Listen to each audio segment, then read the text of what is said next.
Pink బంతితో ఆడిన మ్యాచ్లో భారత ఆటగాళ్లు అదరగొట్టారు.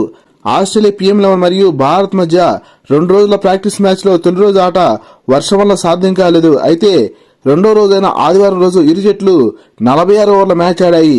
టాస్ గెలిచిన భారత కెప్టెన్ రోహిత్ శర్మ బౌలింగ్ ఎంచుకున్నాడు. ఇండియన్ స్పీషర్ బుమ్రా లేకుండా ఆడిన ఈ మ్యాచ్లో భారత యువ కెప్టెన్ హర్షిత్ రాణా పేస్ దళాన్ని ముందు నడిపించాడు. PM11 బ్యాటర్స్ ను వణికించిన హర్షిత్ రాణా అద్భుతంగా బౌలింగ్ చేసి 6 ఓవర్లలో 4 వికెట్లు పడగొట్టి ప్రత్యర్థికి చెమటలు పట్టించాడు. అయితే PM11 ఓపెనర్ శామ్ కోన్స్టాస్ నిప్పులు చెరుగుతున్న భారత పేస్ బౌలర్లను సమర్థవంతంగా ఎదుర్కొని 97 బంతుల్లో 14 ఫోర్లు 1 సిక్సర్తో 107 పరుగుల అద్భుత సెంచరీ చేసి ఆకాశ్దీప్ బౌలింగ్ లో పెవలింగ్ చేరాడు. భారత బౌలర్ల దాటికి మిడిలాటంతా కుప్పకూలినప్పటికీ చివరిలో PM11 బ్యాటర్ హానవ్ జాకబ్స్ 60 బంతులు 61 పరుగులు చేయడంతో PM11 43.2 ఓవర్లలో 240 పరుగులకు ఆల్అౌట్ అయింది. అనంతరం 241 పరుగుల లక్ష్యంతో బ్యాటింగ్ ఆరంభించిన భారత్ అద్భుతంగా ఆడింది. యశస్వి జైస్వాల్ తన ట్రేడ్ మార్క్ షాట్లతో అలరిస్తూ బంతిని పదే బౌండరీకి పంపించాడు. మరో ఓపెనర్ KL రాహుల్ సైతం చూడముచ్చటి కవర్ డ్రైవర్తో రాణించాడు.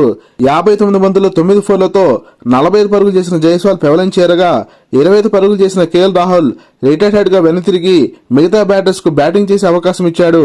వేలి గాయం నుంచి కోలుకుని ఫస్ట్ డౌన్ లో బ్యాటింగ్ వచ్చిన శుభ్మన్ గిల్ కాన్ఫిడెన్స్ తో ఆడుతూ 62 బంతుల్లో 7 ఫోర్లతో 50 పరుగులు చేసి రైట్ హ్యాండ్ గా పెవలింగ్ చేరాడు.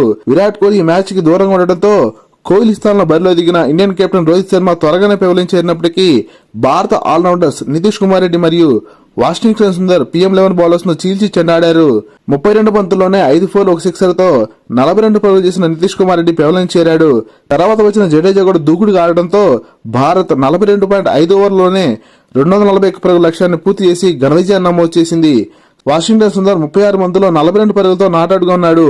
ఇంకా మిగిలిన 3.1 ఓవర్లు ఆడిన భారత్ 1 వికెట్ కోల్పోయి 16 పరుగులను టోటల్ స్కోర్ కి యాడ్ చేయడంతో భారత్ 46 ఓవర్లలో 5 వికెట్ల నష్టానికి 257 పరుగులు రాబట్టి పింక్ బంతితో మంచి ప్రాక్టీస్ చేసింది. PM11 బౌలర్ ఆండర్సన్ 2 వికెట్లు తీసి రాణించాడు. అద్భుత సెంచరీ చేసిన PM11 opener Sam Konstas player of the match కి నిలిచాడు. లేటెస్ట్ క్రికెట్ అప్డేట్స్ కోసం ఈ వీడియో లైక్ చేసి ఛానల్ సబ్స్క్రైబ్ చేస్తాను ఆశిస్తున్నాం. Thank you for watching.